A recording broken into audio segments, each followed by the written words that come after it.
ফেব্রুয়ারিতে নির্বাচনের মাধ্যমে ক্ষমতা হস্তান্তরে অন্তর্বর্তী সরকারের ঘোষণাকে স্বাগত জানিয়েছে বেসরকারি গবেষণা সংস্থা Centre for Policy Dialogue CPD. চলমান সংস্কার উদ্যোগ নির্বাচিত সরকার বাস্তবায়ন করবে বলেও আশা প্রকাশ করেছে সংস্থাটি। আজ সকালে রাজধানীর গুলশানের একটি অভিজাত হোটেলে সিপিডির আয়োজনে অন্তর্বর্তীকালীন সরকারের 1 বছরের কাজের মূল্যায়ন নিয়ে এই সেমিনারের আয়োজন করা হয়। বর্তমান চ্যালেঞ্জ উত্তরণে সরকারের নেয়া পদক্ষেপের বিপরীতে সফলতা ব্যর্থতা নিয়ে সংলাপের আয়োজন করে সিপিডি।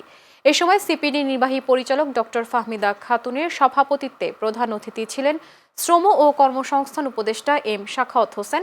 এতে বিশেষ অতিথি ছিলেন বিএনপির জাতীয় স্থায়ী কমিটির সদস্য আমির খসরু মাহমুদ চৌধুরী, বাংলাদেশ ব্যাংকের গভর্নর ডক্টর আহসান এইস মনসুর সহ আরও অনেকে।